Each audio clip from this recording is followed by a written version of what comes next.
Fun. Okay, hello, hello, hello. Bring you closer. Hello, hello.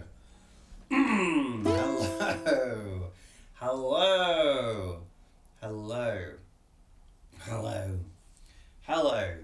And welcome to another snowball farming expedition. Snowball farming expedition. That's what we're doing today. Hooray, hooray. But I've managed to do 2 in a week, which means I don't have to look at a new album. So I've elected, settled on something else instead, which is to have a look at, it would normally be a random album, but in this case I have been asked to have a look at a Pierce the Veil album, and so I have decided to do that. Pardon me. Now, I've never heard this Pierce the Veil album before, so I don't know what we're in for. I have heard Pierce the Veil before, but I totally missed the upcome of them, and I have only come to them recently, relatively recently, and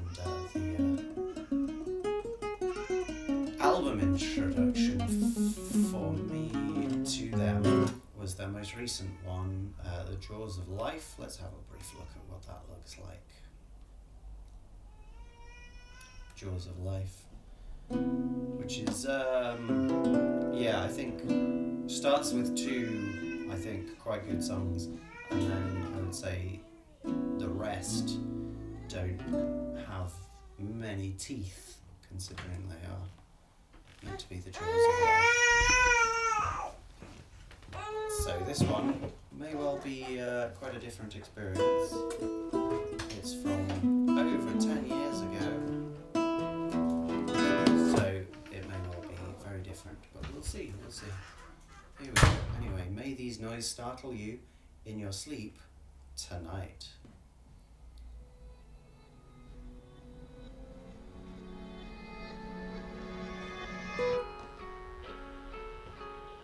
Okay. Sounds like some creepy beginning to fit with the haunted house or dilapidated ruin of the house that's on the cover. Lots of things kind of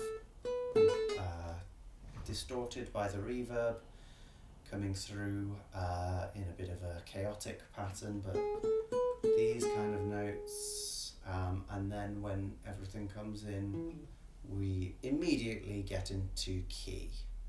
Let's hear it one more time.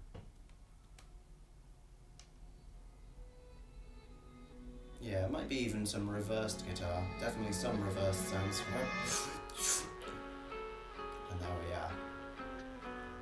I think it's 2 different guitars.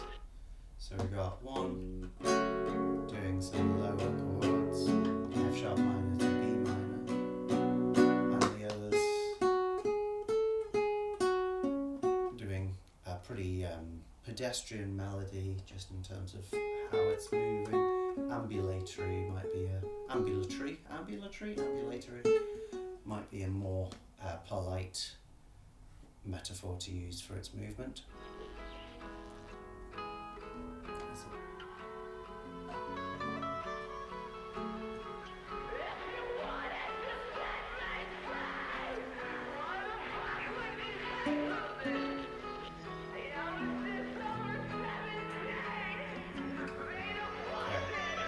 So the sequence is a 6-bar sequence. We've got 1, 2, 3, 4, 1, 2, 3, 4, 1, 2. Actually, it might not be thinking about it, but we've got those ones. E, and then a C sharp with an E in the bass leading back to the F sharp. We might get a little bit more F sharp. But as well as these two quite soft guitars, a little jazzy with those chromatic, what do you call them? Passing notes, chromatic passing notes there. And they're acoustic as well, aren't they? So it's got this soft, let's say Django Reinhardt adjacent kind of feel. And as well as that, we've got someone screaming their guts out as well, which not what you'd expect for such a placid introduction set of guitars, but there you go.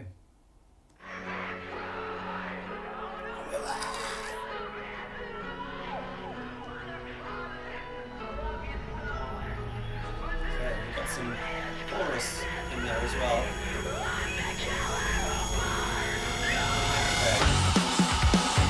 Alright, and so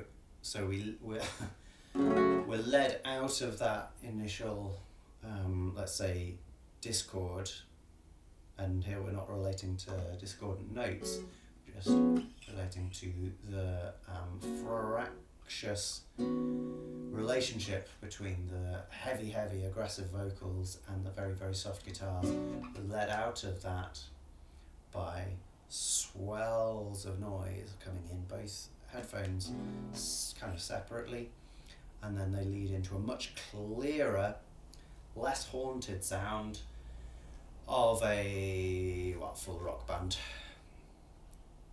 Let's hear it one more time.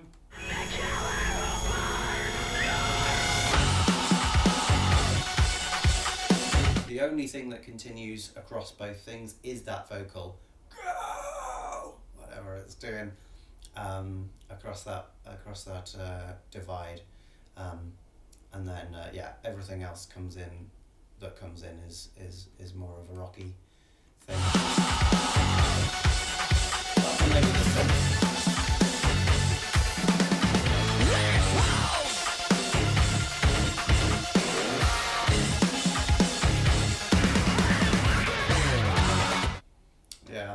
So very, very sort of industrialized guitars, which fit with the synth as well. So we're looking at sort of mindless self-indulgence and 9 Inch Nails or Marilyn Manson style production, except for the drums, which feel very fresh and open, and and they're also quite virtuosic. The drums there's a lot of character coming through the drums. The guitars are quite free, and they're doing quite angular, sort of unexpected things riff-wise, but they production-wise they are in much more of a tight corset.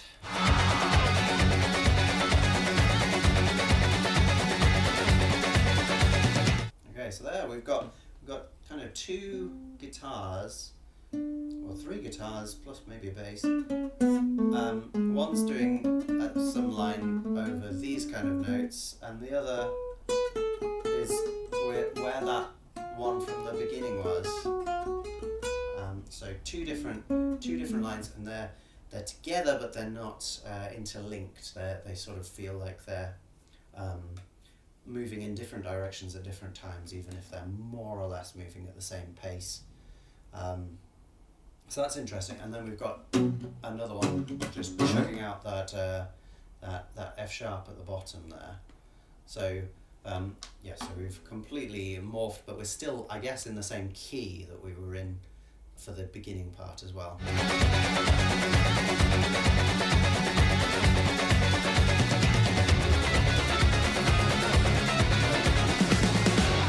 Yeah, going down to the low C sharp there. So we've tuned these guitars down quite low, and then it sounds like we've got something strange to happen just at this last point.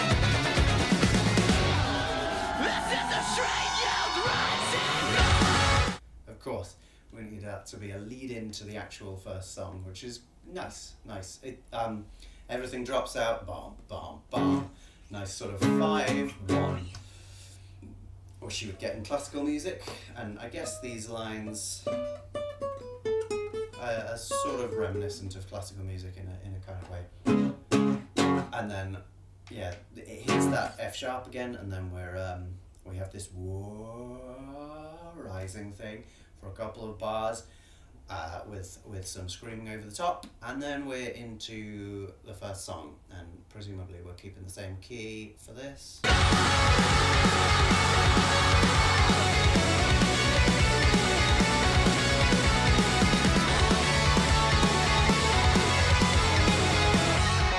Okay, so the production has actually significantly changed. So now it's got much more cloudiness to it. The guitars are nowhere near as clear as they were. The drums aren't actually as clear as they were either. It feels like everything is more going for that, let's say, radio noise kind of sound. Let's just hear that difference again. So when they come in here,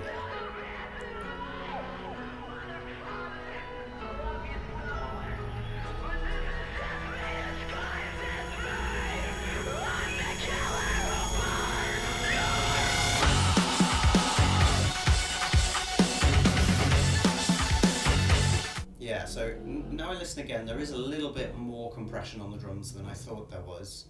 They're not quite as free as I thought they were, but they are still, really open. The space is open as well, and those guitars are really tight. But then when we come in here,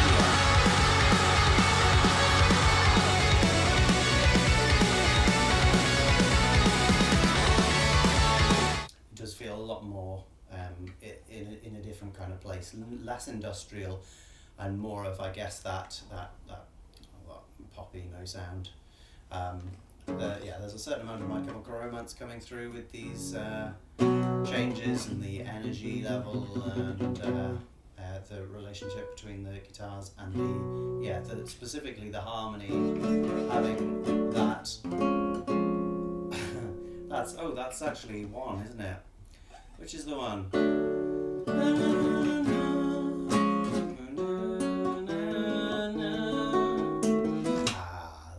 I'll take forever to remember what My Chemical Romance song that is, but it's something off Three Cheers for Sweet Revenge. But yeah, I mean, it's not just My Chemical Romance that use this chord sequence.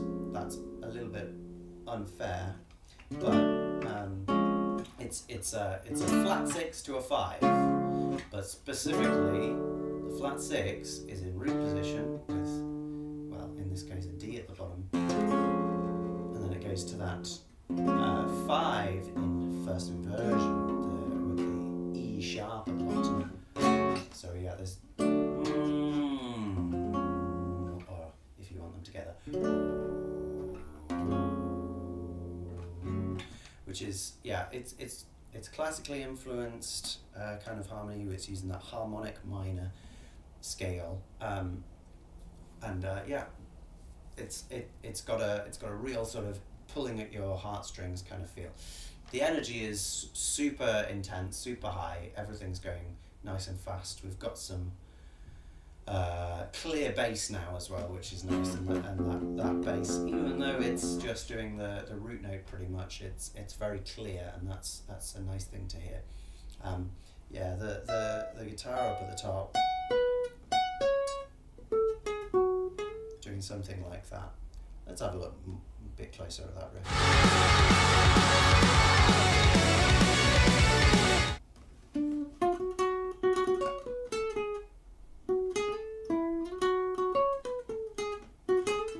Something like that. So yeah, we're looking at minor as the scale, and that fifth up doo doo is quite a clear heraldic sort of listen to what I have to say kind of thing. But there's also the other guitars are doing this sort of octavey thing that My Chemical Romance did as well. Sorry to make more comparisons. That kind of thing. So they're not doing a full power chord, but they're just doing octaves. So that you get this really clear line through it. Again, something sort of taken from classical music.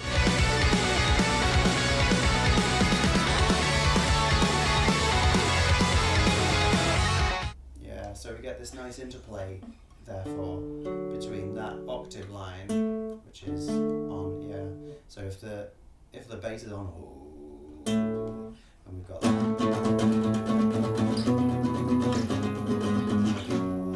they sort of go together for a little bit, and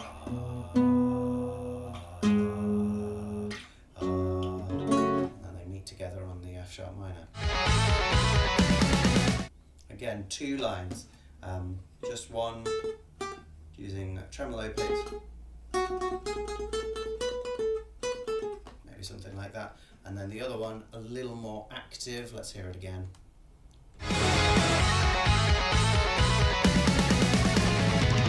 Yeah, so to start with, just and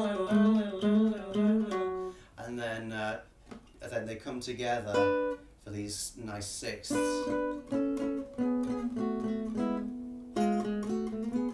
Something like that. So classic harmony kind of thing.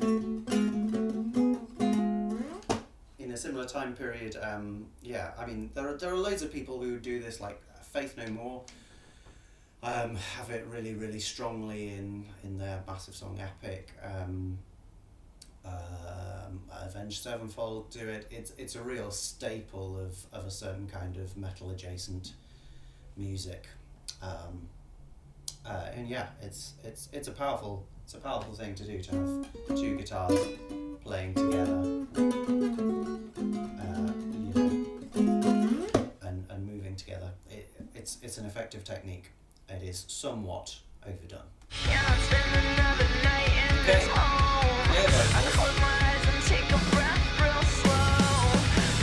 Okay, this is a very different section now, because we've lost that main guitar, that low one, sort of giving us the octaves or giving us the sort of clarity of chord.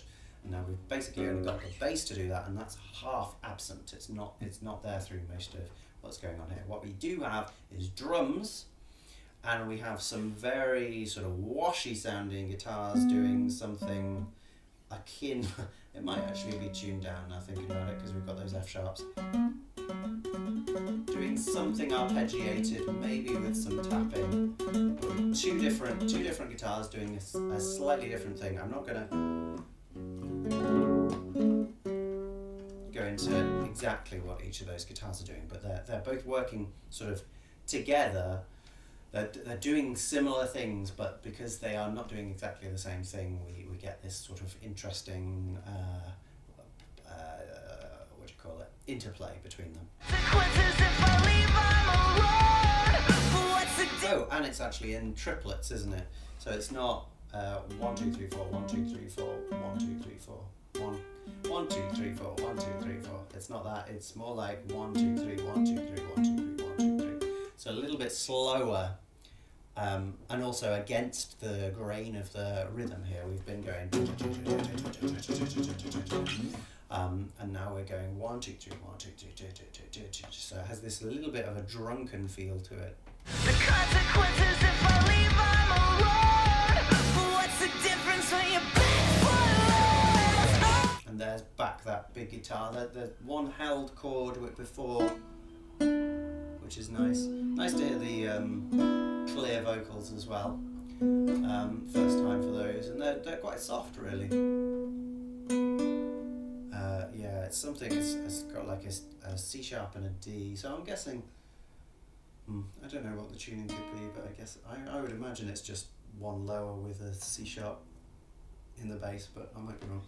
But yeah, we're getting some slightly clashy chords, and then in come that really heavy, unclashy lower guitar. The clashiness is something that it's quite hard to do clearly, and so that might be why there's sort of a backing off of everything else other than the vocals, and then the guitars come together with this very heavy sound, which is all in tune.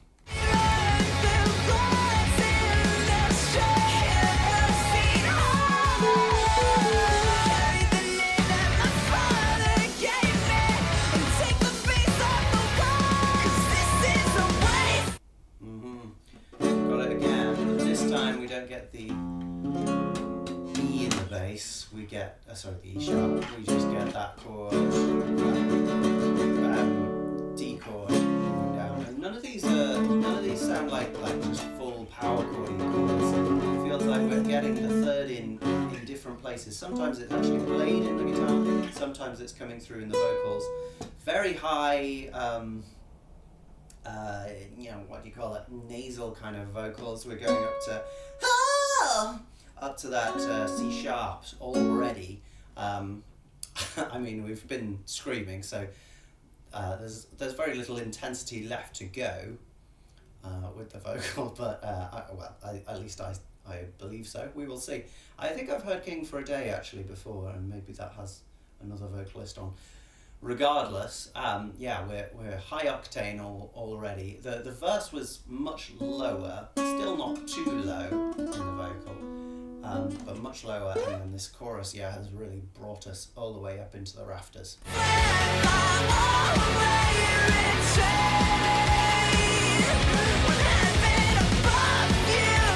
Yeah, you can feel a certain amount of programming. I might be wrong, but in the drums it feels a certain amount programmed, which goes along with that sort of industrial sound, which is frankly too common in heavy music from the OOs onwards.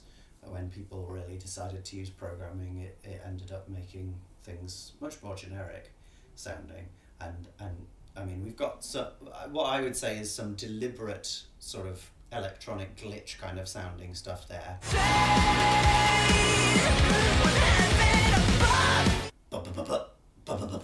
You can hear that go so clearly, like a kind of glitchy compressor, but as well as that, the sort of constant semiquavers on the hi-hat, which are almost lost a little bit actually. Now let me just check, because I was using the compressor last night. Did I turn it off?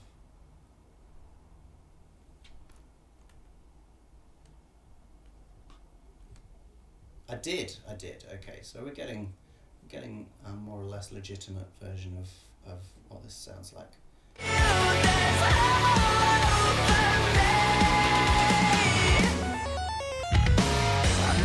Yeah, it's fun.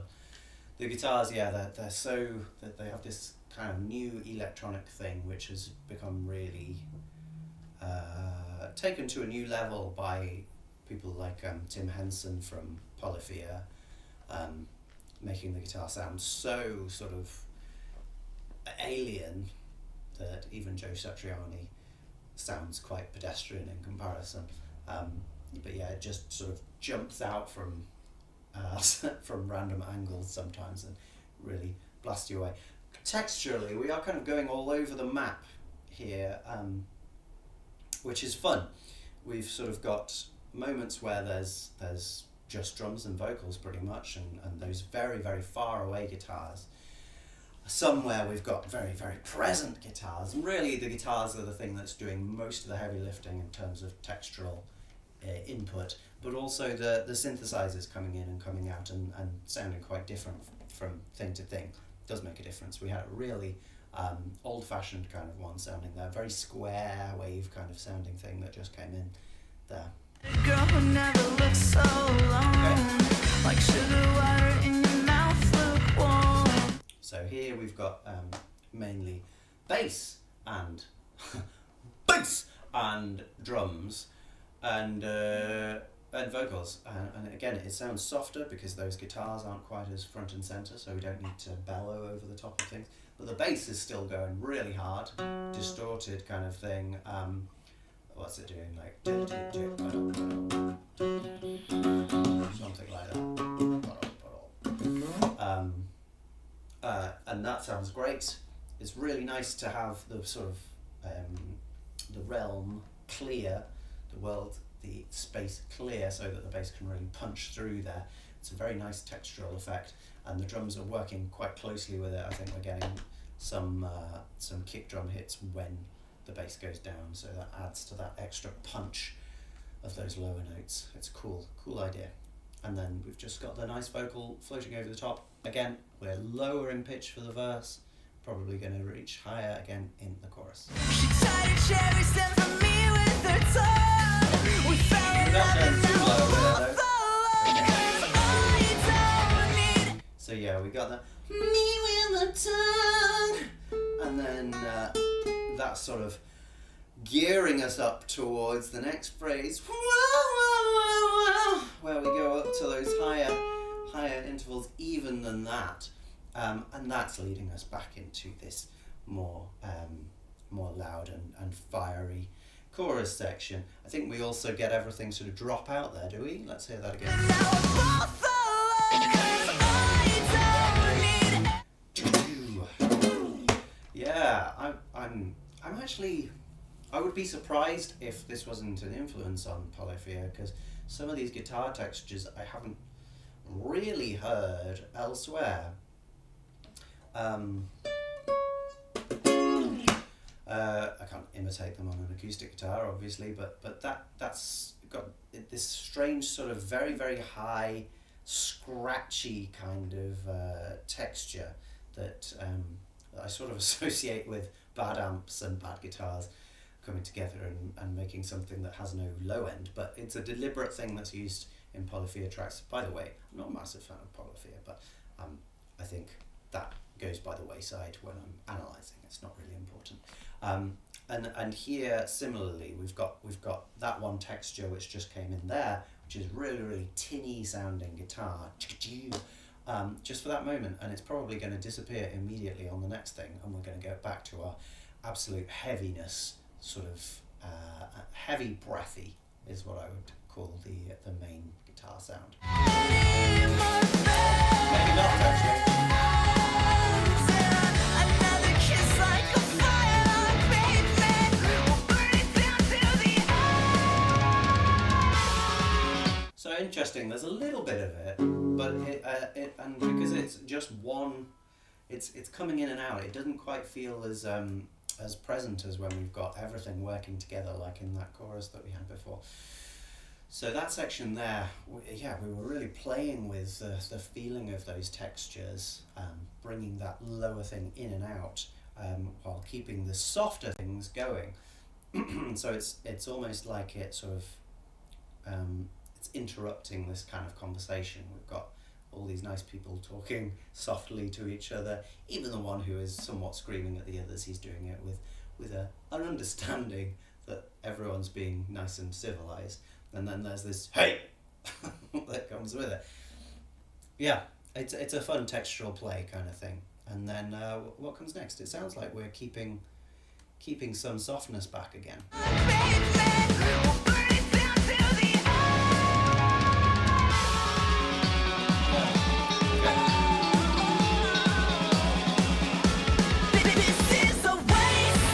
So 4 bars of build, really. It feels like a breakdown to some degree, and the drums are keeping that semi-quaver stuff rolling, but the guitars do some just kind of simple lines, just the 2 guitars. They're interacting, giving us different chord. I think it's like maybe in the lower one. So that's like 1, 4, 2, 5, which is a really classic order to go in, and then all that it's serving for really is not what we would expect of a breakdown. it's just a 4-bar build up to the chorus instead of going straight into it, which is an interesting thing, because you could say that something like that sort of disturbs the tension, removes the tension that we built up in the previous verse, but we're kind of just playing with expectation and taking away the expected thing, which is that when we've got that build up of tension, we're going to release into a really satisfying chorus. Instead of that, we sort of alleviate the tension in an unexpected way, and that builds up its own tension, which then releases at the same time. I don't think it's fully successful, but it's still pretty cool.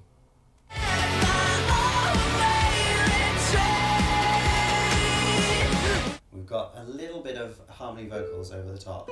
So there's one vocal, and then there's, I hear that note and I hear that note. So there's a little bit of harmony vocal, but it's not cutting through very hard.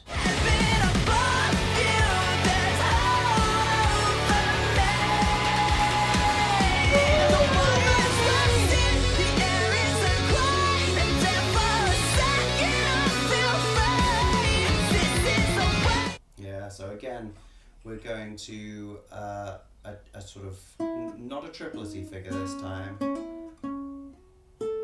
Yeah, but still a hammer-on-y, something like that. And yeah, I think what it is we're getting 3 notes. 1, 2, 3. But as well as that, they are in semiquavers, so it's like a 1E and a 2E and a 3E and a 4E and a 1E and a 2E and a 3E and a 4E and a 1E and a 2E and a 3E and a 4E and when we've got 3 repetitions of that, we'll be back to where we need to be for the 1. So what that means is that it's a rhythmic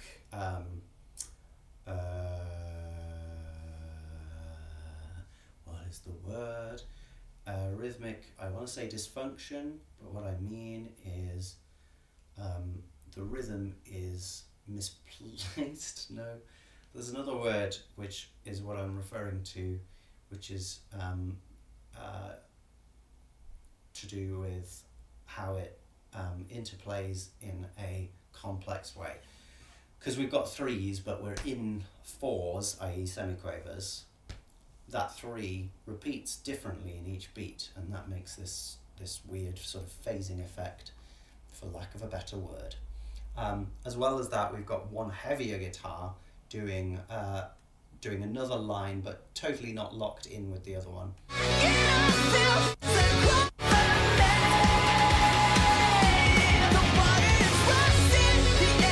It's also very different to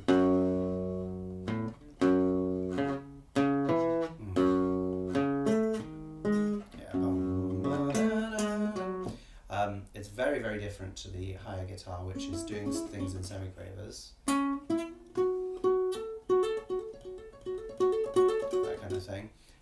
This is really giving us a proper melody as opposed to like an arpeggiated rhythm figure. So this is a counterpoint to the vocal melody over the top.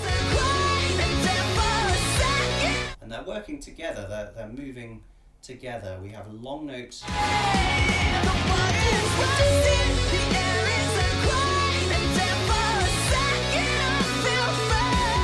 To some degree they're working together. We get that da, da, da, da, together, and then they sort of wait. But da, da, da, da, da, da, da. Right? And so there's the top note, and then there's the guitar note, and they are moving together to some degree. They're definitely sort of accompanying each other, going through these different chords in a slightly different fashion to each other. Quite a complicated relationship overall. They're not moving in the same direction ever, but sometimes they're locked in and not moving at the same time.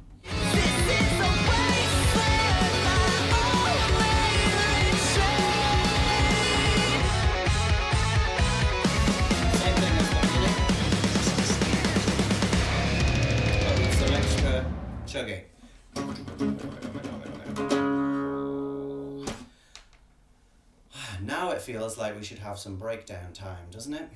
We've had some interesting structural devices used here.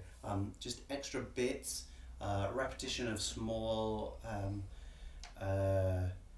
instrumental passages that we wouldn't necessarily expect in a normal pop song just to be thrown in again. And they're not really thrown in again, they do fit. But it's making the structure more dense and more surprising.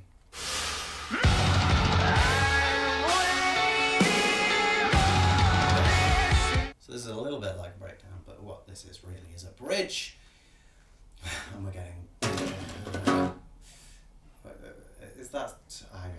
goodness knows really, is that triplet semiquavers or is that demi-semiquavers? The way I'm playing it there... I think I'm playing demi-semiquavers, so it's 1, 2, 3, 4, 1, 2, 3, 4, 1. Which is really fast, and they are just playing the same notes, so it's not super impressive, but it's it's very fast and very aggressive, and juxtaposed with this big open gap of nothing from that guitar. So that's really powerful stuff.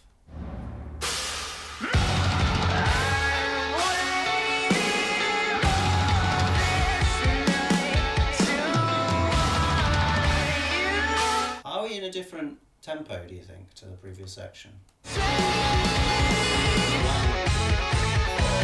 like it, doesn't it? 1, 2, 3, 4, 1, 2, 3, 4, 1, 2, 3, 4. But we're not. We've just gone to a half-time feel, really.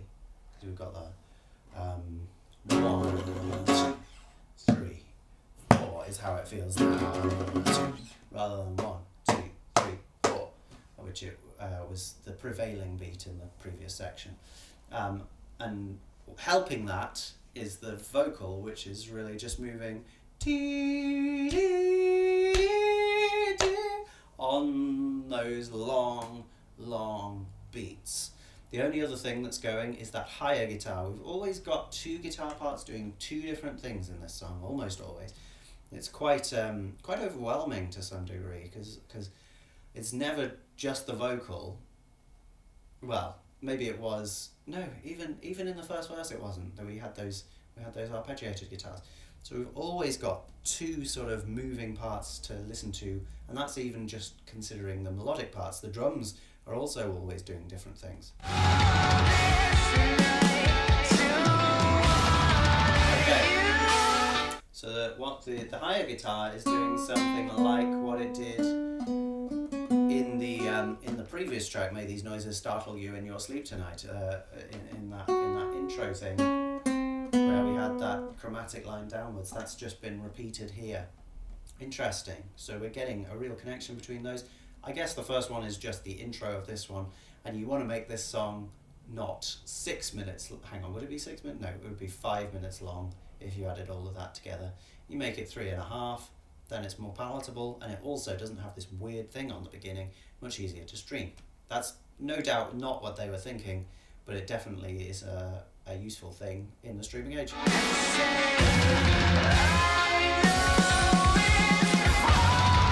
the same kind of harmony. It was nice with that elongated suspension on that F. So we went on this chord.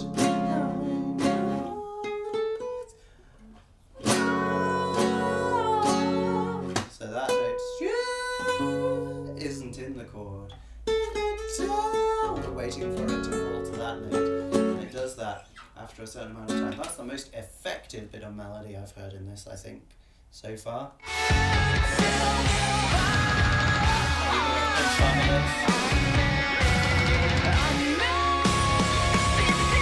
Yeah, and those guitars, they're doing one note for those semiquavers and then breaking out into a chord, which I think is quite impressive. Something like that.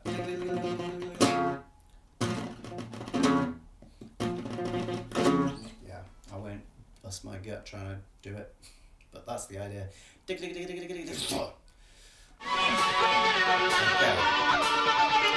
we're back to the faster tempo.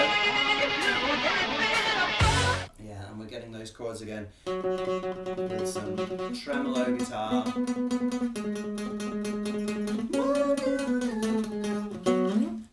Nice.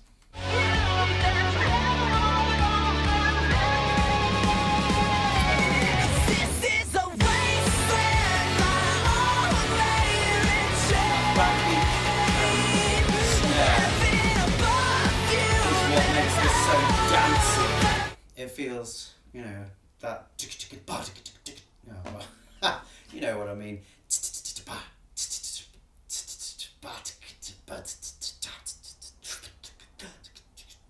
Oh jeez, my drum impressions are not necessarily the best, but anyway, you've got the hi-hat going, and then the snare comes in on those offbeats. I'm definitely missing something. Which I don't know, it sort of feels disco-y or dancey, and yeah, it's very propulsive. So in this incredibly emotionally intense music, it adds a certain level of levity or comfort, in that we have that just reliable, friendly groove to hang on to, even if every 4 bars we do have like a fill, which is something crazy.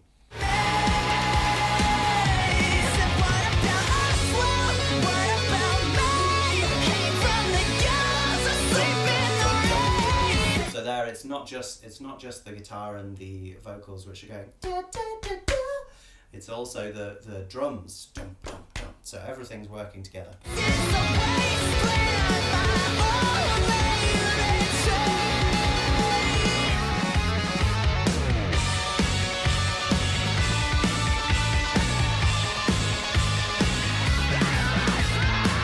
So there we had the bass going with the guitar. So the guitar's doing the tremolo.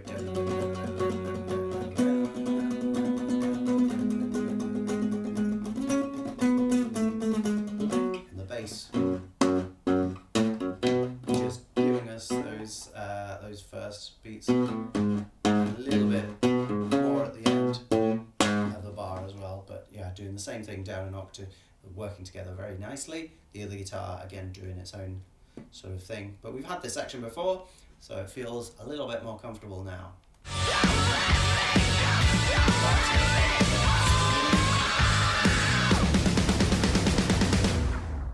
Okay, and then we end on that final semiquaver. 1 and a 2 and a 3 and a 4 and a. We don't even get to the next bar, apart from that whirl winding down of that synthesizer. Whew! Well, this is a hoot. Lots of very high octane noise so far. Yeah, with that harmonic minor really serving to be the strength of character behind what's going on. And yeah, we didn't say much about it, but we get a lot of that 2 being the basic chord, G sharp in this key, or A flat, and if that's a whole chord, it gets this half diminished kind of thing, -7, with a flat 5, which has a lot of sort of bossa nova-ness to it, as well as just being very harmonically driven to that 5/7 chord there. I don't think we ever really got a full version of that chord sequence. We maybe got something like that.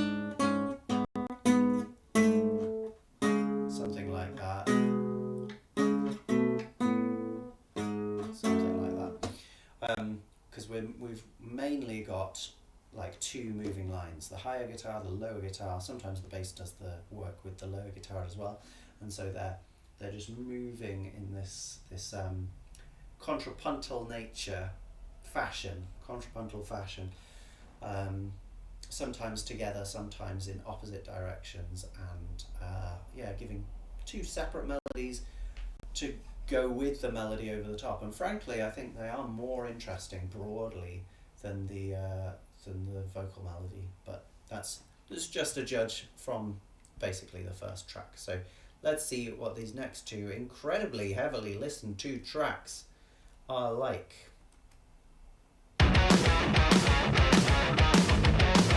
Okay, we've got another riff. I feel like that's the bass note, but I couldn't really hear it.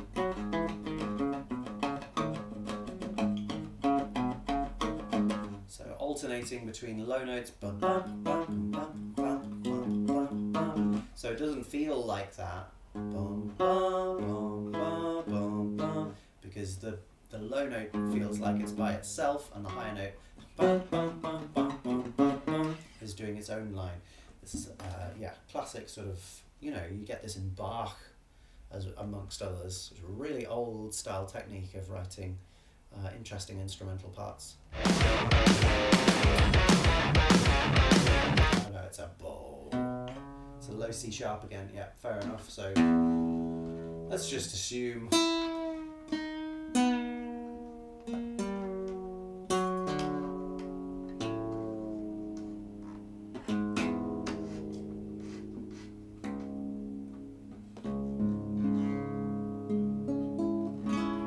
Sharp minor.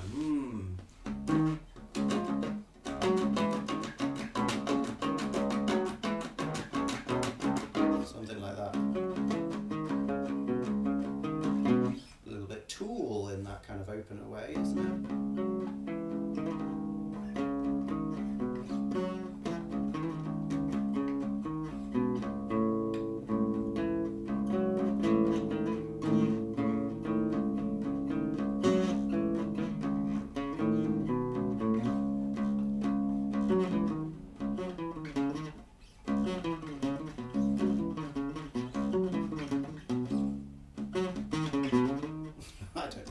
I don't know what I'm doing, getting carried away. Fun riff anyway. Yeah, so then we had a different bass note just for those. And then, dual guitars. I don't think they're both doing, I think one's doing blah, blah, blah, and the other's doing blah, blah, blah, but maybe they're doing that together. But anyway, the bass note changes to the flat 6 of the key, and then the 5. So we've got the flat 6/5 kind of feel. So we're going to be going for this harmonic minor again, I reckon.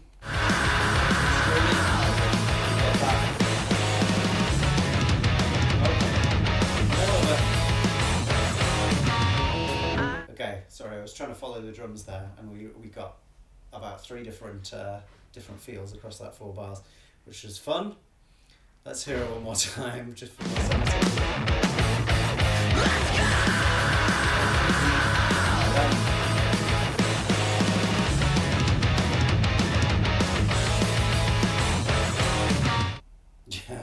Yeah, it's crazy. There's a feel of Dragon Force to it as well as the other.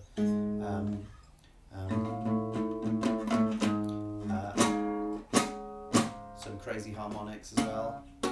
Like, where could they be? Are they pinched? Are they not? Hard to tell with harmonics a lot of the time, but they sounded natural to me, but I can't find where they would be. No, not there. Just a hunch. It was wrong. Again, we've got 2 guitar lines, one in each ear, I think now, which is, I guess makes them. They were doing that to some degree before as well. But I think they're more panned now. Maybe I'm wrong. But again, they're not doing anything that explicitly lines up. Like we did have that nice bit in the other one, didn't we? We haven't got that here. I think we did. Yeah, it definitely wasn't the other stream I did, was it? Wasn't in Sam Fender. I kiss the scars on her skin. Okay, so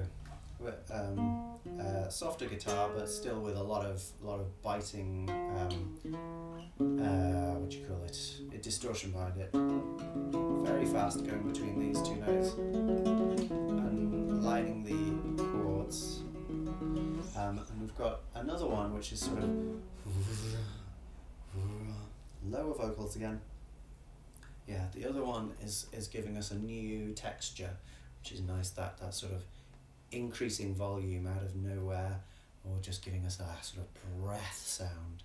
It's good. I think you're beautiful, and I don't ever want to lose my best friend. Yeah, so there's our 5 chord again. I think it goes to that, doesn't it? And then back to the 1. I screamed out, God, you vote. There's an interesting chromatic line there. Wanna lose my best friend. I screamed out, God, you vulture. And I don't ever wanna lose my best friend. I screamed out, God. Yeah, it just goes do do do do, and then we go to that chord. A G minor chord, not a G minor chord, an F sharp minor chord. Which, yeah, is an interesting touch. It almost lost, and clearly not the intended listen. The intended listen is that vocal, which is front and center. I screamed out, God, you vulture. Very straightforward melody though, really. I screamed down, God, you vulture. Da-da-da-da-da-da. Just moving up the scale, and then coming back down again. Yeah. Down, God, you vulture. Bring her back or take me with her. Again, a pause of almost everything before then a hit again. It's a classic technique. We've used it on 2 songs now. I don't want you to be relying on this all the time. Anyway, we're massively, definitely in with this next section, aren't we? All those double triggered bloody bass. Just, yeah, the kick drum smacking through.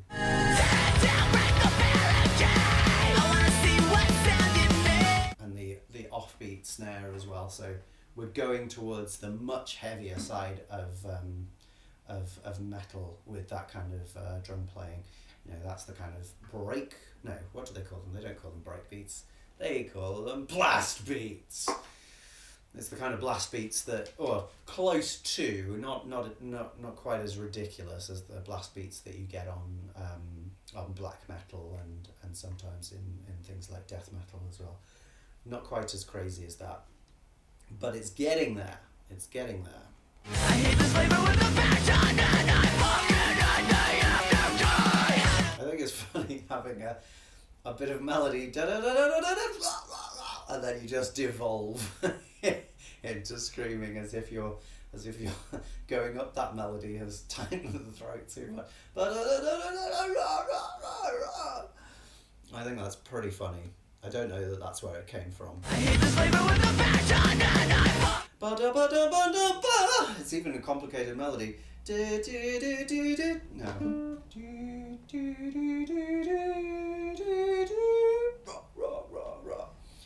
Yeah, but it's a funny sound. Some more discordant noises there.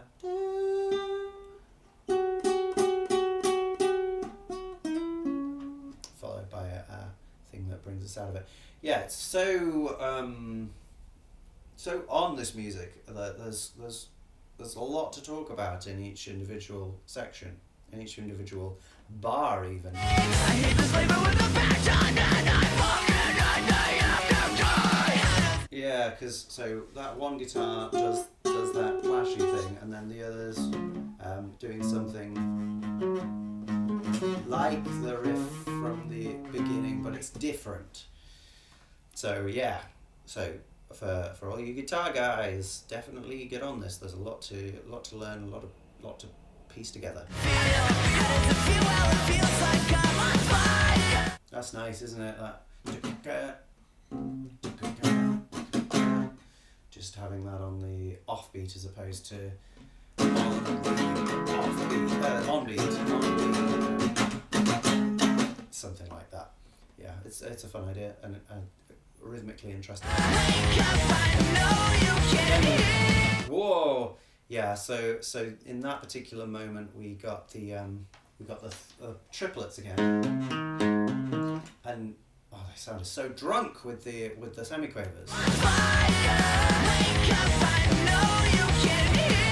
The drums are still going down in semiquavers, and then this goes da da da da da da da da.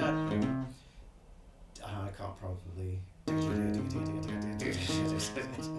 I don't know if I did that. I can't pay attention to both of those things at the same time. But yeah, that's a really uncomfortable rhythmic juxtaposition, dysfunction to listen to. Interesting. Make me a promise here tonight.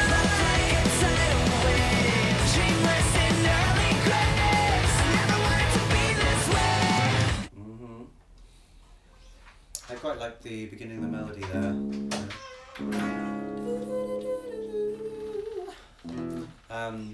Yes, and did we get that chord afterwards? And we got our classic flat 6 to 5, but the flat 6 was held much longer this time. So it really just went down to the 5 at the end of that last part.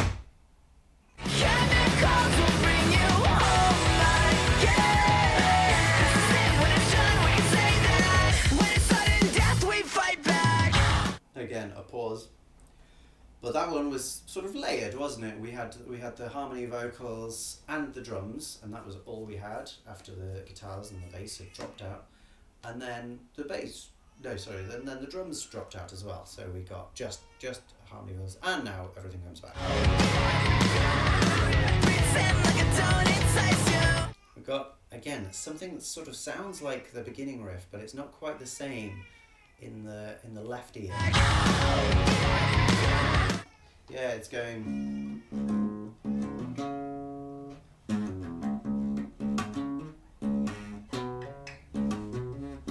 don't know how you would play that. Something like that. Simple enough riff, at least melodically speaking. Not necessarily simple to play, but.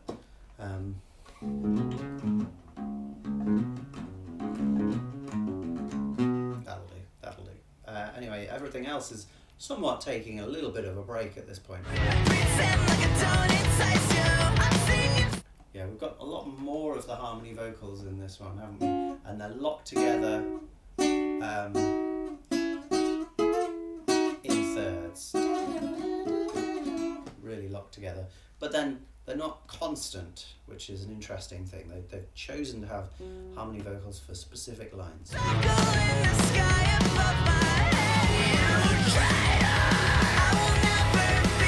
So we again got the sort of 2-5 feel there, and because of what the guitar was doing, we got a lot more of that 2 chord. So this one. So it felt more like that half diminished chord that I was talking about, and the 5 again felt more like 5/7. So we are looking a little bit at sort of flamenco-y, bossa nova-y style as well.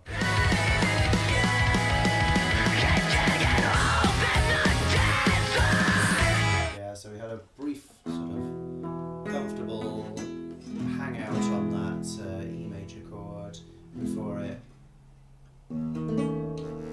goes down to the D sharp chord and then over to the G sharp chord. Yeah, fun. Yeah, so much like second by second textural change. It's an onslaught.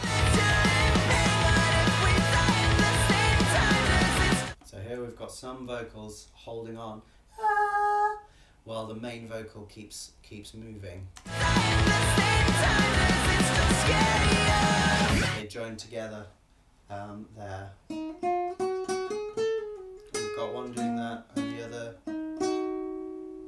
I didn't think it was in thirds, but that sort of convinced me that it is. Let's have another listen.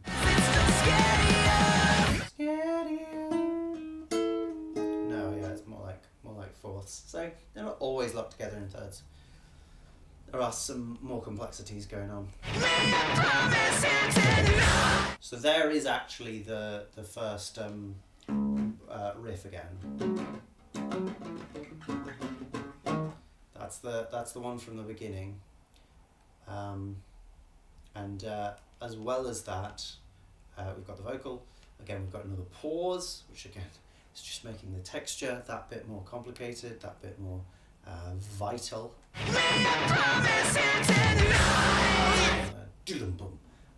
Before that, really discordant, diminished chord.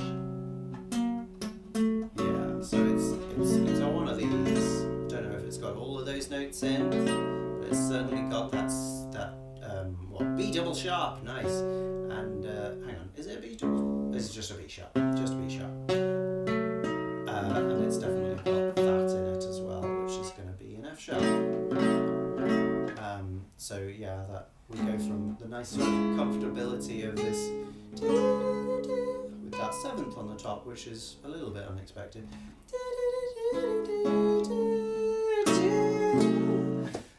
to a nasty chord, and yeah, and it's nicely held as well, which is not super common for this. This likes to push through these chords.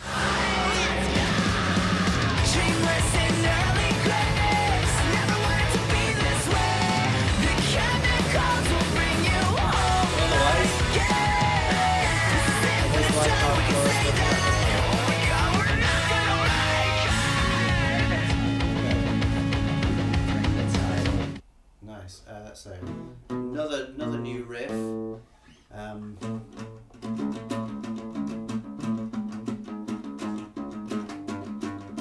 Something like that. Switch again going between a low note and a high note, so we get that sort of interplay between the two parts. Even though they're on the same guitar, it's like they're playing two different melody lines at the same time, or at least two different lines. Just rolls on the drums with that thumping kick drum, just keeping us constantly pushing forwards, and we're at such a high tempo as well.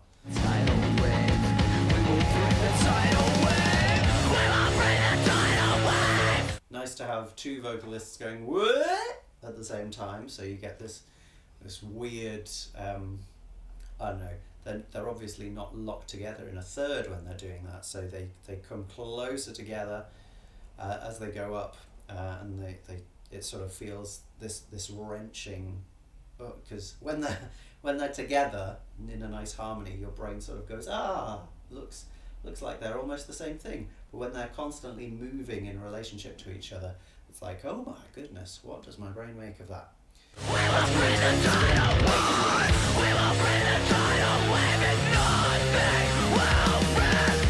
Yeah, so the rhythm is ba-dum, ba-da-dum, ba-da-dum. So it's like up, down, up, down, up, down.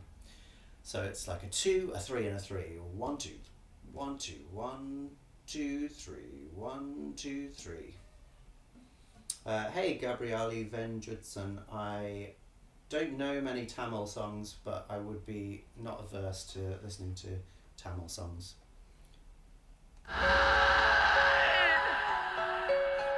She's mine. You stay away from her tonight. Yeah, so again we've got those sort of descending lines. 5, 4, 3, 2. Just like the last track, and there's some other stuff going on here though, isn't there? It's really open, and I think there's some piano. Maybe I misheard that. Yeah, there's some tinkly piano, really up in that higher octave where even the guitars haven't really been going. So yeah, it's opening up our sort of perception a little bit further. It's very, very reverby though, isn't it? That piano, a really open space in comparison to a lot of this. Okay, so there we had quite a fun moment. If I talk too much, it sort of makes these things harder to notice, I think, but we went from that our 5 chord, our G sharp chord, back to the A chord, what do you call it? So it's an interrupted cadence. We would expect that to go back to the C sharp minor chord, as it has done most times in this song, but this time we go back to the A chord, back from the 5 back to the flat 6 chord, so it's a different feel, and it feels surprising and exciting.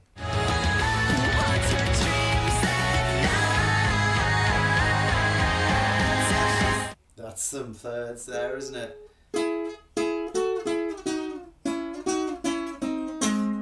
Really locked in both those parts. As another vocal comes over the top. Back into that riff.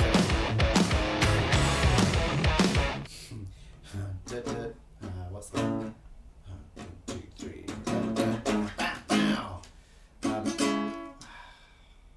What is that? What uses that rhythm?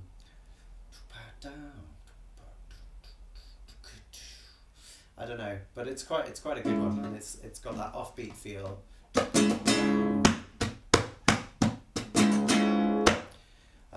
So yeah, it feels very rhythmically exciting. Yeah, so there we did the same thing. Those going down like that, but instead of da da da, we went to triplets. And we also had a really wavy pinch harmonic. Well, it's not that one, but yeah, a wavy pinch harmonic with a lot of vibrato on it.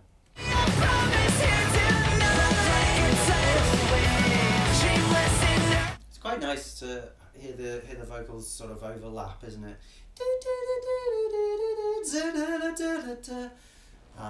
Yeah, that's the way to use 2 different vocalists in a very effective manner.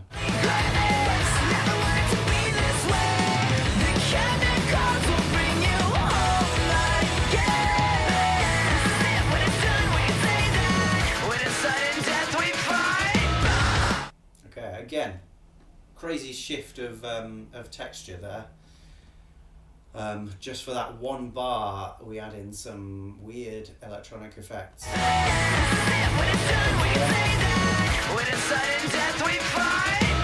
Yeah, at least some of it is related to the guitar, but some of it might just be the drums going through a weird filter. But whatever happens, for that moment, we get that weird rising sound, and then everything comes back.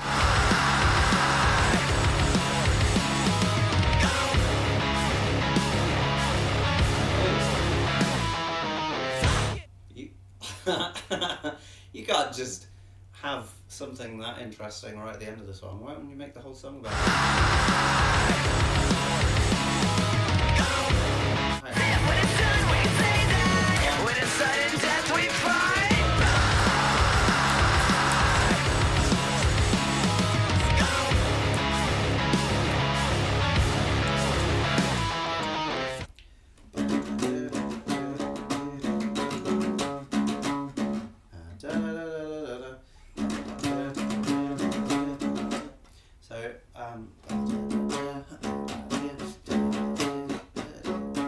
Yeah, I guess it's not that crazy, but it just misses out the beat.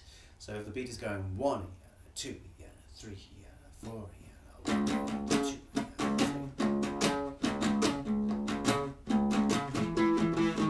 Until that, it's missing out the beat. So it feels very uneven, or just not uneven really, but just it's not falling how you expect it to. So jarring, I guess, and the drums are going with it in an interesting way. Yeah.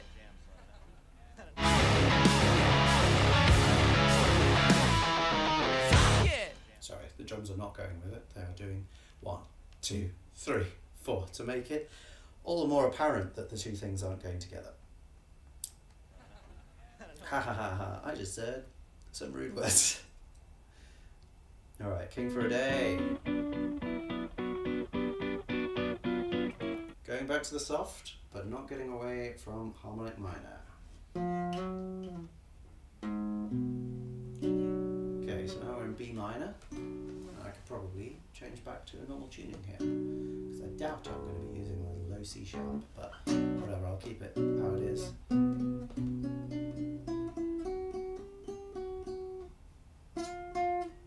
Yeah.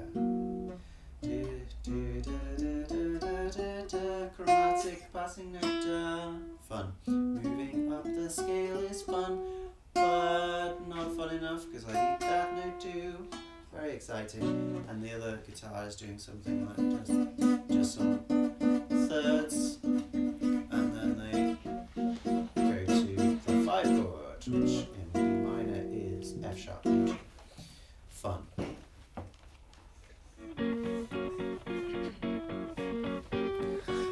That's quite a discordant melody line from that guitar.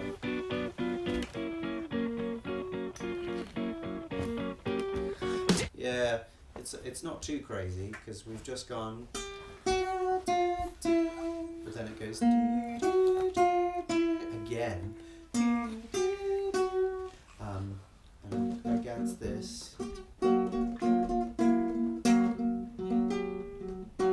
we get sort of the normal chord, page 7 version, but we know that's just a passing note, the 7 version, which we're happy with, and then the minor 9 following to that. And then, of course, we couldn't keep with the soft for very long guitars.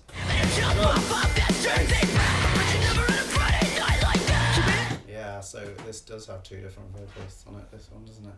And again, they're overlapping each other. We get the first one screamy, screamy, screamy, screamy, screamy, screamy, scream, and then the other one screamy, screamy, screamy, screamy, screamy, screamy, scream. And they overlap each other and they take over from each other, which is an exciting thing to do. Oh, what's also exciting, yeah, is that introduction happens on the offbeat just before you might expect it to happen. So if we listen from the beginning, we have 2, 3, 4, 5, 6, 7, 8. Ah, this is nice, isn't it? Wait.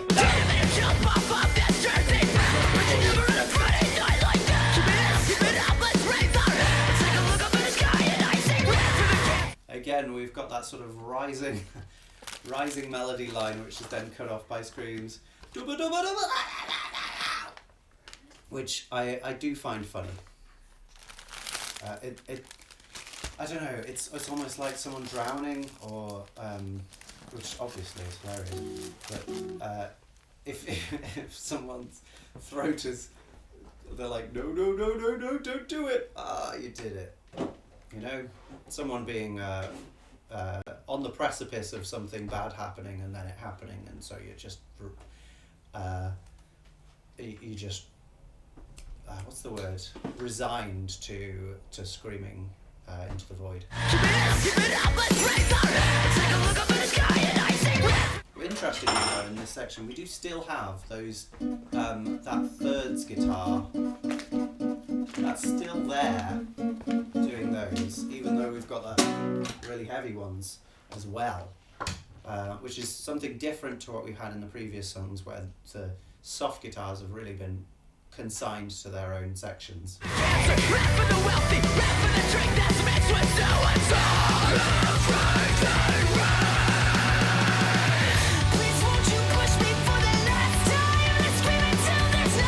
That is such a high voice, isn't it? Yeah, and it's up to a D, which I think is the highest note we've heard thus far. Time! Wow, lovely. Yeah, such a tight little thing as well. Please won't you push me for the last time and scream until there's nothing left. So sick of playing, I don't want this anymore. Yeah, and just that slight distortion on that. What's this? Nowhere near as much as I would do, but yeah. just a slight growl as if there's something in the throat, just a little. But otherwise, it's so clean. It's like the person who sings for Melt Banana, who's just hammering out these high notes really, really clear and squeaky.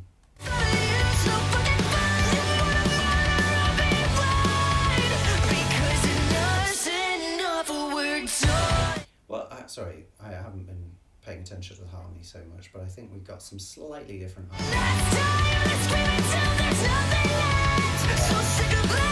So here's the interesting thing: we've been constantly.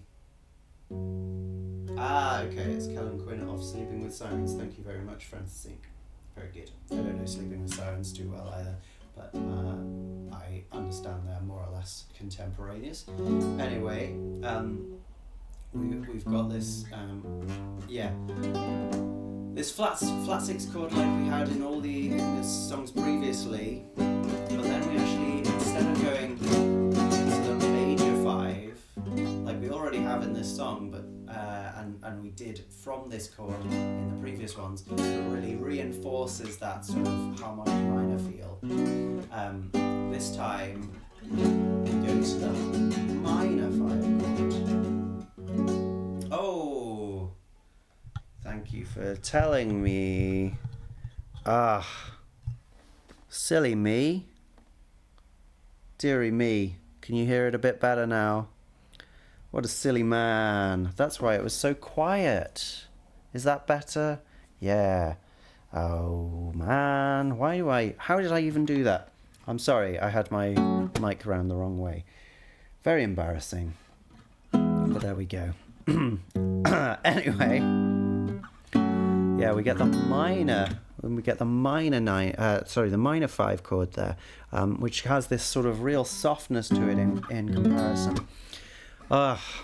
There we go. I should just set this up to be on omnidirectional, so to provide myself with some level of infallibility, fail-safe, foolproof, any of those things.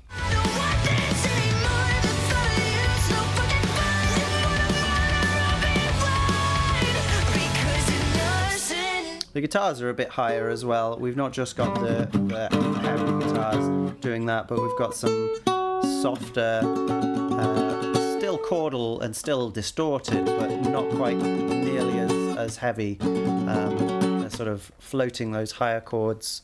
So that's a really soft section in comparison, even though we've still got this really driving force in the rhythm section. They're really pushing.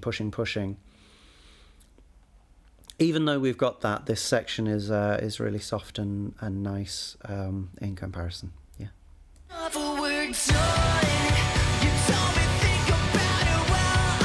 What's really effective about this section is the bass.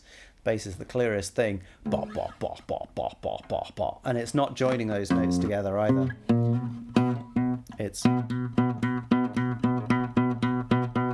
little bit of separation, so we're getting bop, bop, bop, bop, bop, bop, bop, bop. Really powerful hits.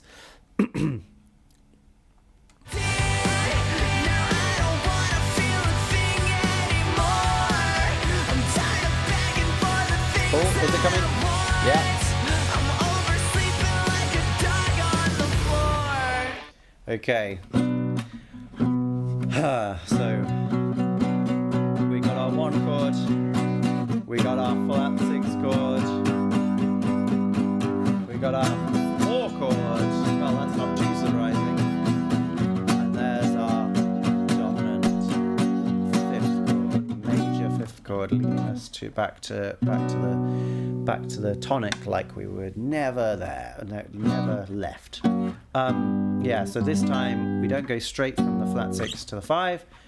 We use the 4. Now the 4, it feels quite different in this context, but they only have 1 note different, which is that one, which is the one that makes it the 4. The flat 6 has do, goes up in that chord.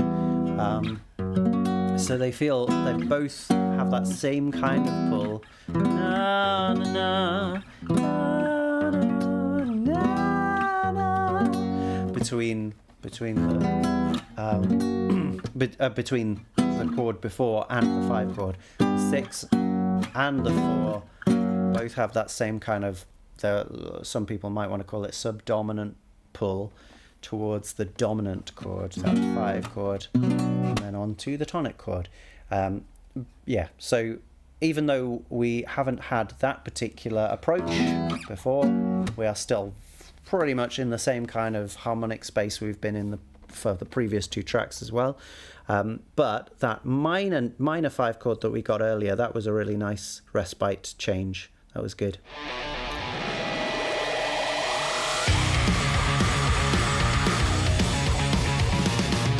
This is interesting because we've got that bow down at the bottom, low B. We've got these fast dyads again, and changing to the low note just before the end of the bar. 1, 2, 3, 4. And we do that, I think, twice. And then we have another dyad on top.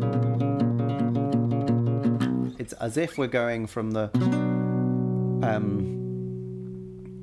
it's as if we're doing this, but it's now an octave lower, and we've got a held B at the bottom.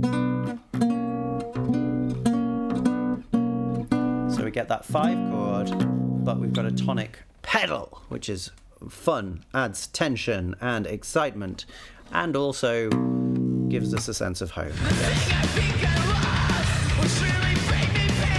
Okay, again, this is another section which has bass taking more of the front, the frontal onslaught, I guess, or giving it at least. We've got drums still, and they're sort of less present than they were, but they're still there. The bass is giving us a version of this riff by itself, and the guitars are just chugging, which gives more space for the bass to come through. Similar to the second verse on Hell Above, did a similar kind of thing.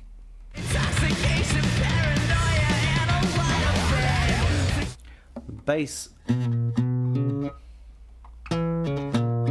it's definitely giving us that 5 chord, kind of a 5/7 thing, maybe even more like a 7 diminished chord, but I don't like to think of that chord, so I shan't.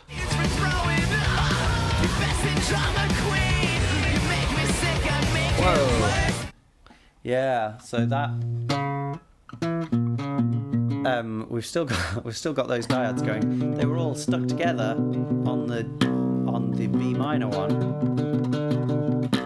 and then we got this one, and we got that one, and then something about those is pretty off, pretty strange. Oh. Yeah, it's not even that one, it's actually that. So it's almost actually like we've just moved from a B minor to an A sharp minor. Oh. A sharp minor. What do you get if you drop a knife down a mine shaft?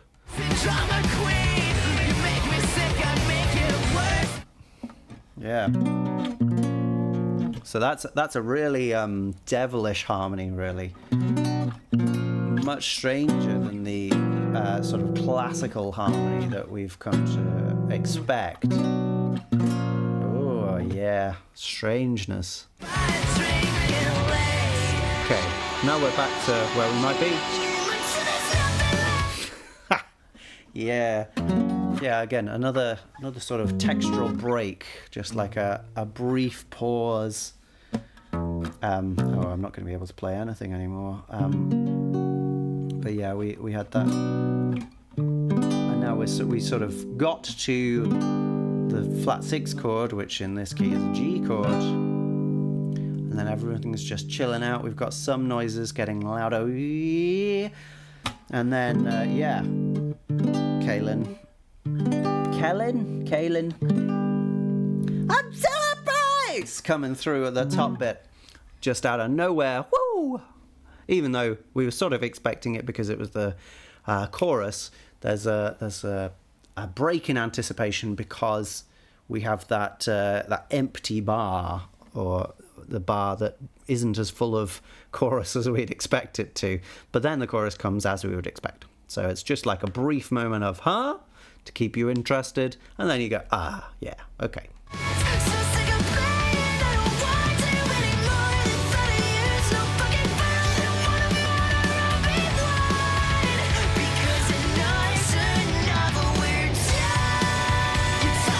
Yeah, it's quite satisfying having that 5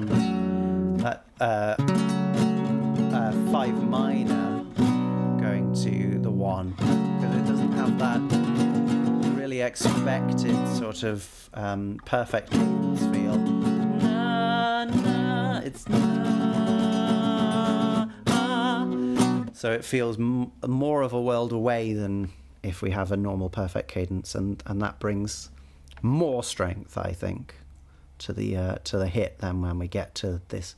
Oh, I guess it wasn't the chorus before. I guess this is our chorus, so that's maybe like the pre-chorus.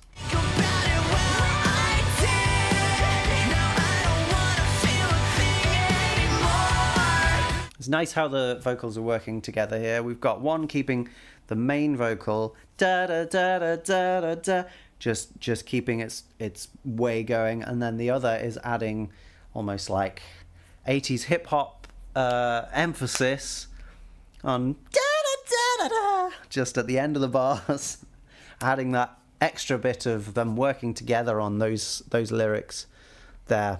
It's a nice thing, different thing.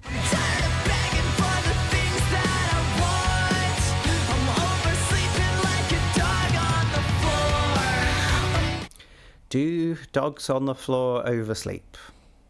Question for you guys.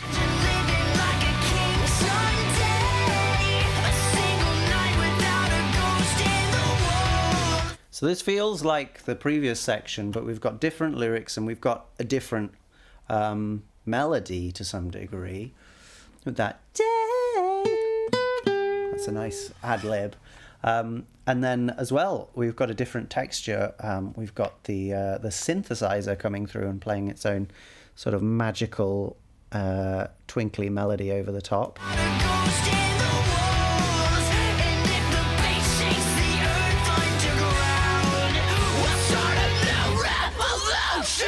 There was a little bit of ooh just before it cut there as well. Maybe some extra vocals. And then, yeah, some shouting. Let's hear that shouting. That's fun because they're saying the same thing, and they both have different vocal embouchures or general shaft, and so the scream just comes out differently for both of them, and it's a nice rare thing to hear two people screaming the same thing at the same time with the same technique, but it's sounding very, very different. Fun. Okay, breakdown. Were we in an odd time signature? Let's just hear that again.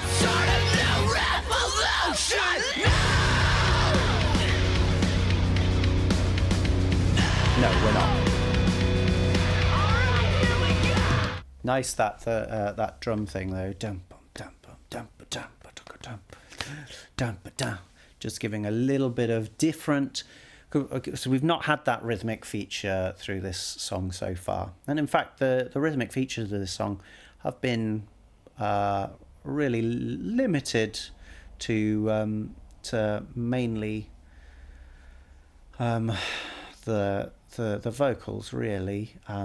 We've not had too much craziness in the other parts rhythmically, but we've just had a nice bit there to keep us going through those few bars of calm before we burst back in again, of course.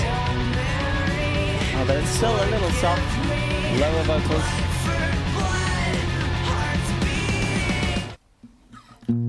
We're back to our B minor, and we've got some thirds doing that. Maybe it wasn't doing that actually, but it definitely comes to that. But then that second chord, It's like one of those, or one of those.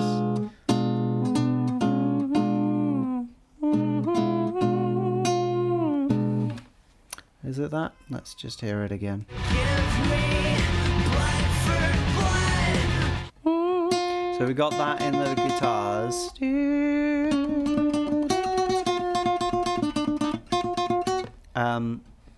But the vocals go blood for blood. So they sort of skip over that note.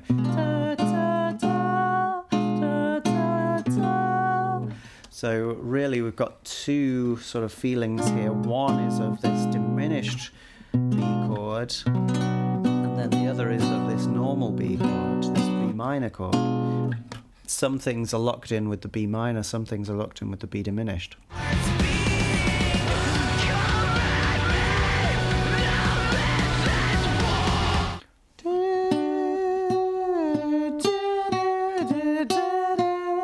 It's a bit like that Robbie Williams song I had a look at a while ago. Karma Killer. Fun rhythmically and also just fun texturally.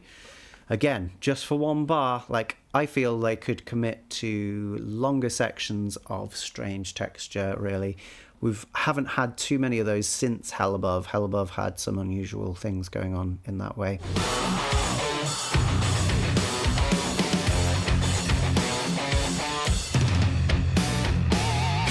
Yeah.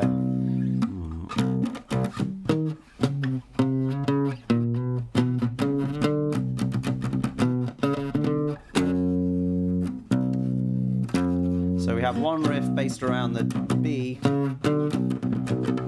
and then we have one based around the tritone, which is what makes the excitement between that B minor and that B diminished as well. That F coming through there. The riff is almost the same, but for that note, which is fun. We're sort of going between two poles. Yeah, fun.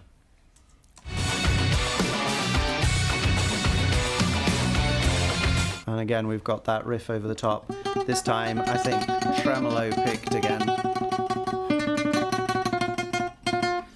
Yeah, so joining that from the previous section.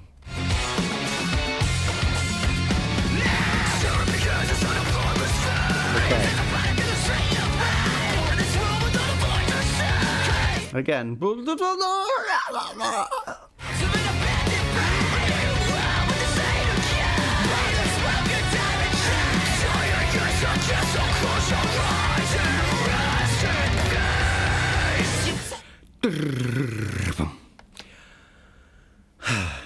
Yeah. If it didn't sound so computerized, I would find it really, really exciting. But yeah, I don't know if the guy plays it live, but it to some degree it doesn't matter, because these records are made to be as highly produced as possible, and that does end up meaning that some things like that you just don't even let them do it. You get some really nice samples, or you make them play it maybe once. You take the best hit that they ever did and then you make it most of their hits, and it's depressing because it does mean that things sort of lose their unique time characteristics that they would have if it was genuinely played, like, you know, old Led Zeppelin and things, you know, things in the olden days, they had that unique time characteristic. Things were slow and things were fast, and they could be that way. They didn't have to be locked into a click. Whatever. Anyway, I'm not here to just bemoan that kind of thing, but it sounds nice. It just doesn't sound real.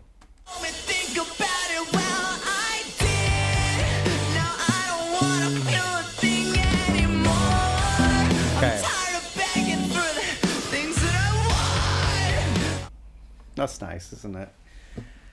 So sort of giving up on the melody in such a song where the sort of meaning is so painful, intense, emotionally fraught, for it to give up and then come back with a scream. I think that's really nice, actually, especially because the texture is really open here. We've just got drums carrying through, and everything else is going.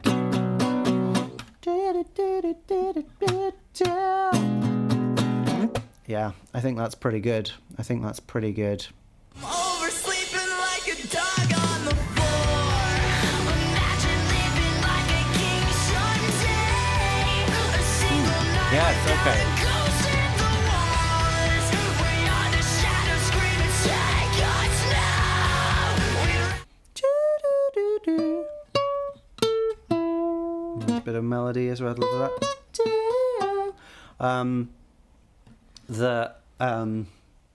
The difference here is instead of going to the flat 6 chord, we go to the 4 chord. They sound so similar, but they're not. And then from there, we go to the 2 chord. Where could we possibly go from that half diminished 2 chord? But 5. Let's see if it does it. There it is. Maybe it already did it. Whatever. Shit. Again, a stupid ending, but is nice. And just finishing with that. We've had that previously, so it's a callback to that previous section. It's a nice idea. We don't have to end with a silly word each time, though, guys. It might have been funny once, maybe back when, the Pixies did it, or Oasis maybe at a push. Okay, last one probably.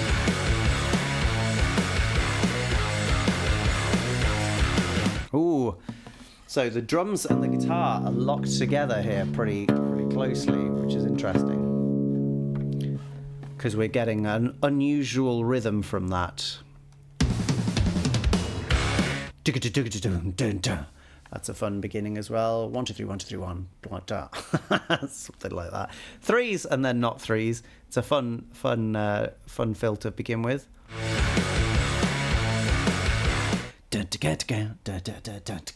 And that's what's repeated, actually, isn't it?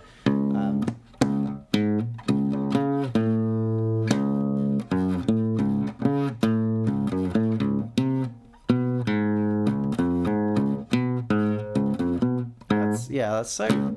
This could be in a Mars Volta song, really. It's so South American feeling. It's like a tango.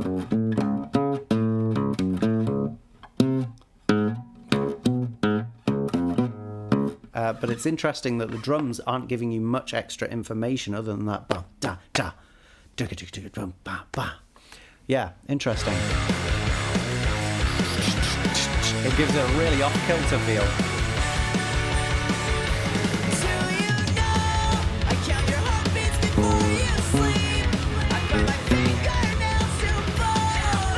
It's also it's a similar thing to what we got before, which is that we have one chord and then another chord over the same bass note. But here the bass note is actually the 5th of the chord because we are in F sharp minor. And C sharp is our low note that we keep coming back to. We're starting with that F sharp minor chord and then going to a C sharp 7 chord. We got something weird as well before the verse began, and it upset me and it terrified me, so I need to go back to it and have a listen. Yeah, so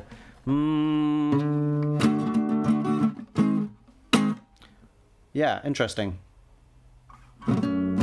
So that's a D chord followed by a can't tell if it's major or minor for that one. Maybe it's major, but anyway, the D chord then goes to its tritone substitution, which is that one, which is in this is a G sharp chord, so we get a D going to the G, the G sharp, the tritone substitution, and then just falling to F sharp minor. That G sharp is not very closely related, but it's a 2 chord, but it's not that 2 half diminished that we have been used to, and so it doesn't have that pull to the 5 like we've been used to. It's just a 2 chord. If you want chromatically altered supertonic chord, it's a major supertonic chord, and it's not what we would expect at all. That D chord is unexpected enough, but I guess that's our flat 6 chord, so we would expect that maybe just to fall to a C sharp chord, which would then take us to that, but we haven't done that this time. We've gone for something deliberately less expected. I count your heartbeats before you sleep. I bite my fingernails to bone. I crawl back under the stairwell to a place I call my home. I really hope you enjoy the show, because we're So we got the same riff going on, but it's with constant pinch harmonics. So it doesn't sound like the same notes. This is the weirdness of using pinch harmonics, is they make some note that is related to the note that you've got harmonically, but it doesn't sound like it. So pinch harmonics in excess sound very silly.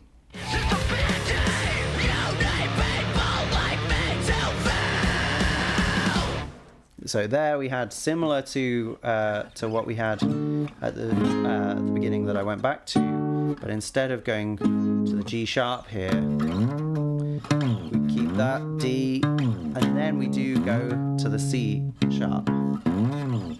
So we go from the flat 6 to the 5, like we love to. And we've got that fun slide riff.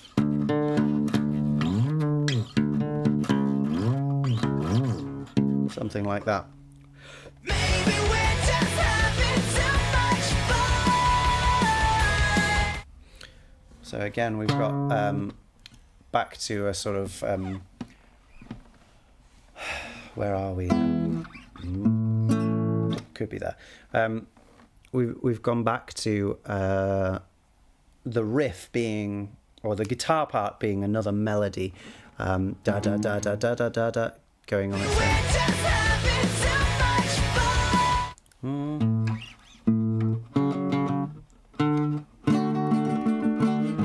Something like that.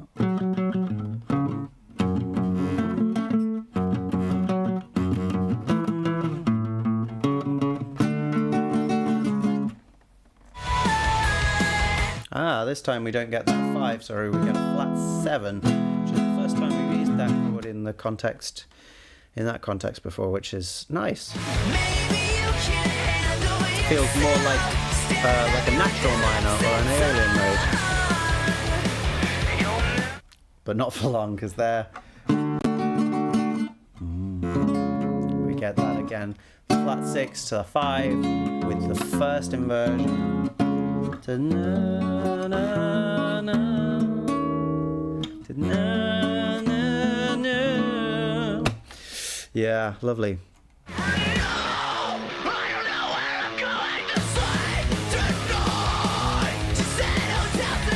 So back to the riff. This sounds pretty similar to what we had in the first verse, but I didn't comment on the drums there. But the drums have got this nice, offbeat snare again, and the kick drum underneath that is doing a fun rhythm, which.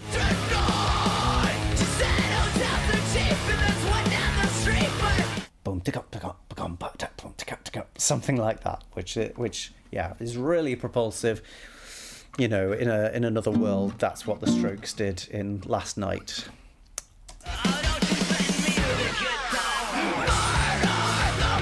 Okay, so now, even though we've got the same riff,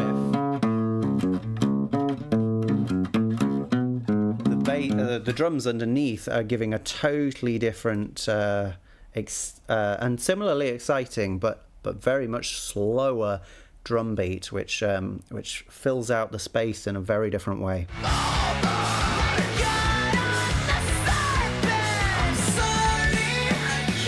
Okay, back to the fast, exciting one. And again, some textural play there, which we haven't had too much of in this song, but the guitar went to a very fuzzy kind of sound, and then we got that wah, wah, wah, wah, electronic kind of thing, and then we're into another chorus, are we?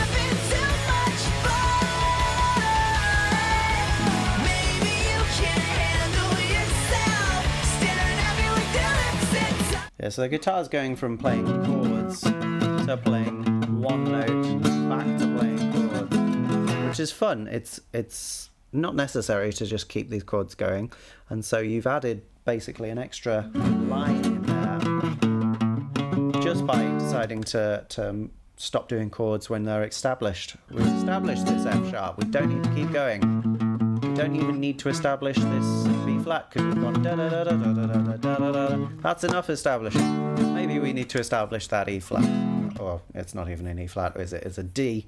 Maybe we need to establish that E. But okay, well, leave us to it. We'll sort it. We'll get something more exciting than just chords.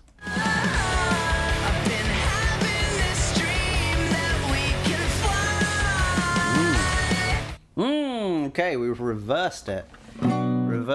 So, flat 6. Where do we go? 5? No, 1.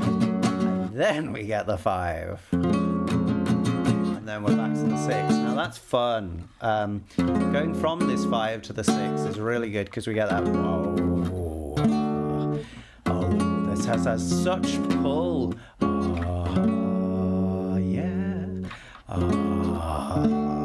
Ah, dang it, you brought us down. So maybe if we never wake up, we can see the sky.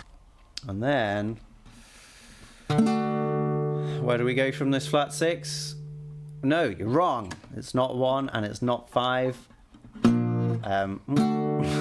It's not that either. We go to the 7. So the stays the same as it would be if we got there to the 5. Of course, we were expecting to go to 1 and then go to the 5. But we've got that, but the chord fits around that instead. We get that 7 chord. Now that is similar to the unholy noise we heard on the previous song where we had the B minor, which then had the A sharp minor underneath. It's similar to that, but this time we've approached it in a totally different way. A way that we were quite comfortable with going here and then going here, but now it makes it want to sound like that, but instead it sounds like that, and then that really uncomfortably goes back to our root. Yeah, I mean really we don't have this in there, so it's not like a full 7 chord. It's really just that power chord underneath. And then over the top we've kind of got never wake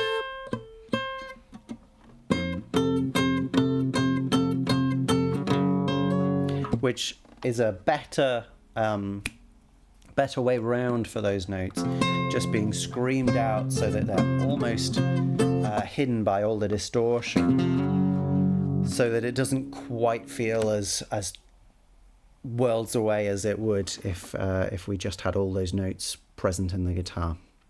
And then yeah, we get back to F sharp minor. Oh. Wow, what a strange thing. Very quiet, nice golf claps, followed by screaming in the background, and then we're in with what sounds like it's going to be a very sort of South American / flamenco kind of thing. Yeah, so it kind of sounds like it would be triplets there, da, da, da, da, da, da, da, da, da, da. But the claps keep us clear that it's not doing that. Though we have done triplets and 2s and triplets and 8s before in this album, that's not what's happening here. It's da da It's much more of a 3 3 2 3 3 2 3 3 2 rhythm. And then we're sliding that up.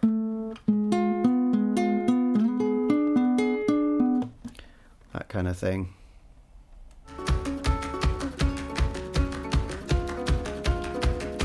There's also some kick drum or something, maybe just a tom, which is keeping everything in line as well.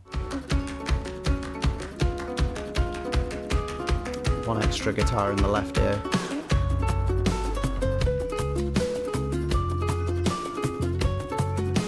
Yeah, again we've got that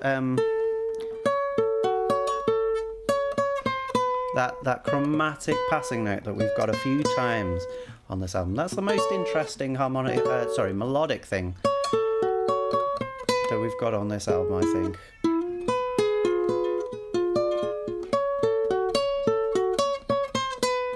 Yeah, this is a totally different feel, isn't it? Totally different to what we've got previously in this album. But we have had sort of hints at bossa nova, hints at South American style of music, so tango even.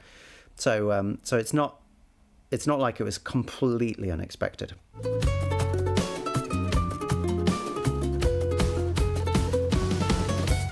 Nice. And then we're in. We've had enough of that. Oh, maybe not. We're just going into a new version of it where we've also got some crazy Hammond organ and more of the ensemble has come back. Yeah, the snare's in this part, isn't it?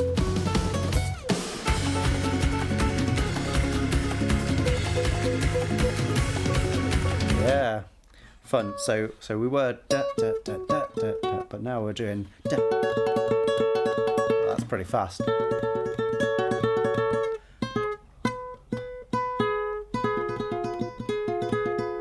Yeah, maybe with just like really well done, because I can't do that with my fingers, but I mean that might just be me. That's really fast. It might be done with very well done, I can't remember what they're called, sweep picking. It might be done with very good sweep picking, but it's really fast regardless. Oh, or yeah, that makes more sense. Yeah, and that is more like what it sounds like as well.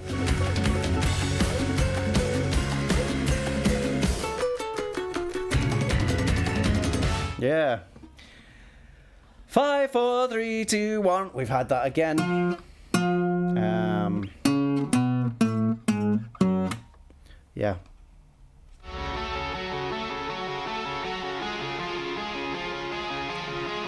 Similar riff, but not the same. They really like to play around with their riffs in this band. Playing with the 1 and the 5 again. But this time in a different way. It's not those notes anymore. It's those ones. Fun.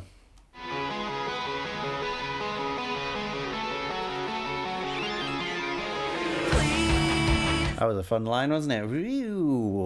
On the keys, maybe on the organ, but it sounded more bright and shiny than that. And we've ended not quite in where we'd expect. So that's the flat 6 chord with a please, added 9 on the chord, which I think is a really kind of open and positive sounding chord. Let's hope it stays that way. It's also the flat 7 of the key, so we're not at the moment playing around with that harmonic 7th, which makes it sound more like the major side of the key than the minor side. Take this out on me, 'cause you're the only thing that's keeping me alive. We've come across this chord sequence before. Flat 6, flat 7. Oh, how do we push it a little bit further? Of course we go to the 5, but it's with that 7 in the bass. And then we get back to the 1. Oh, no. So we get this rising through the chords. It's going. And it finishes on that 4th chord. It's kind of odd. It's rare to reach the climax on the 4th chord of a sequence. Normally, the 4th chord is leading towards the 1st one, but here that 1 chord that is not leading towards the 6 again, which would be the 1st chord of the next sequence. But yeah, we're sort of building towards that 1, and then we fall back down again. Yeah, and this has a passing note, passing chord there, which is that 7 chord again, going back down to the flat 6 chord. Again, a sort of textural shift by the drums between these 2 4-bar sections, which are doing the same words. The drummer really is a maverick. I think really maybe the rest of the band has no idea what they're doing, but they're really changing each 4 bars in ways that are quite unexpected. And yeah, when they're necessary to be, you know, that driving, simplistic, disco beat or whatever, that's what they do, which is really, yeah, above and beyond.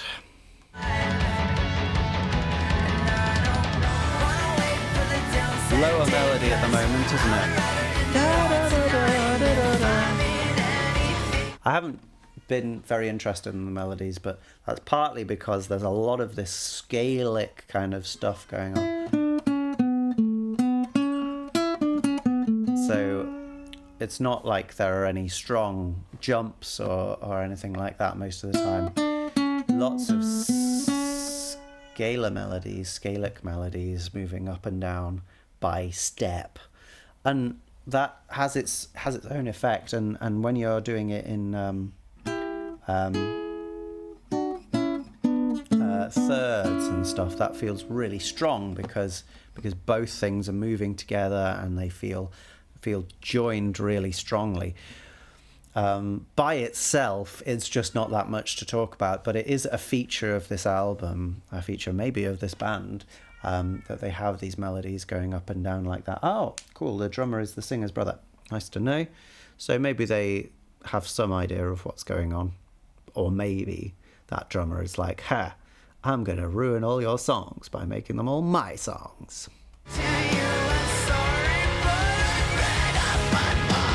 Again, sorry, but afraid of my butt. Gotta be careful with that kind of thing.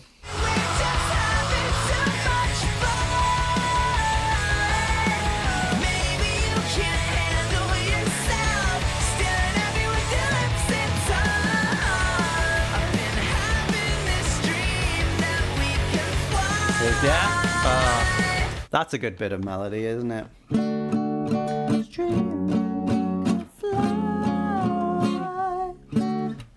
Does it go up to the sharpened note before the chord does?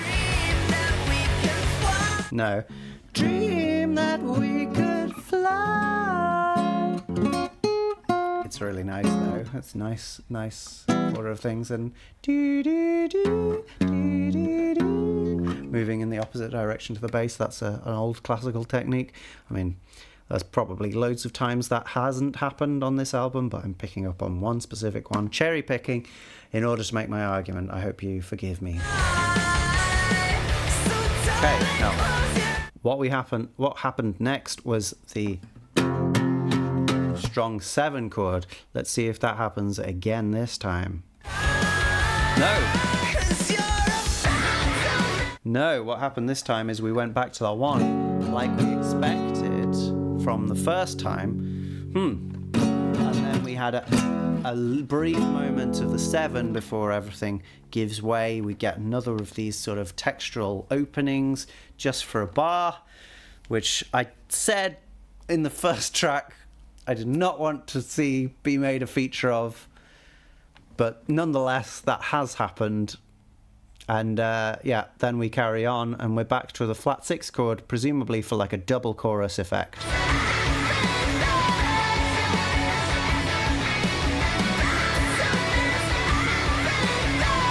Is it just me, or has the production suddenly got worse? It might just be me.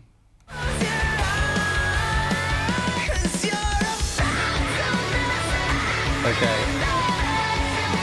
What I'm perceiving as the production getting a lot worse is that the cymbal is quite loud in the right ear, and taking up quite a lot of the high frequency stuff. And constant. So if you took that away, I think it would be fine. So this isn't really a double chorus. We're getting, yeah, a similar thing to the chorus, but really this is like an outro section or something like that. Because we're getting that flat 6 again, and then the 1, and then the flat 7. So we're not getting that 5 chord with the first inversion. Oh, in fact, because of the moving parts on the top of that, it sort of sounds like that 7 chord is a mix of that 7 chord and the flat 3 chord. So a much happier sound than yeah, we've been expecting. And that much happier sound than we've been led to expect because of that flat 7 chord and the relation to the flat 3 chord, which is the relative major of this key. And then just specifically the absence of that sharpened 7. That sharpened 7 is what makes it feel uncomfortable. Anyway, I've gone over time. Let's try and get through the next minute.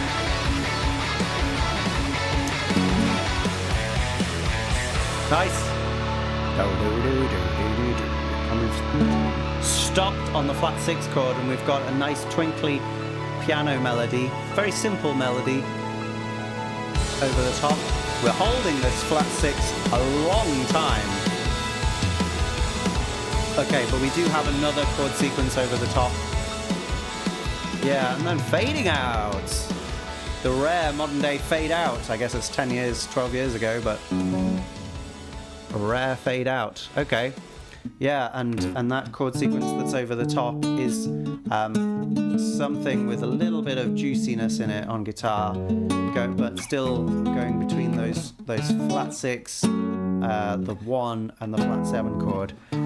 Still going like that, and you presume that they are still going like that today. I hope you have a nice life and a nice rest of your day. Please don't just play 3 chords over and over and over and over and over and over and over again all day. It's not good for you. Bye-bye.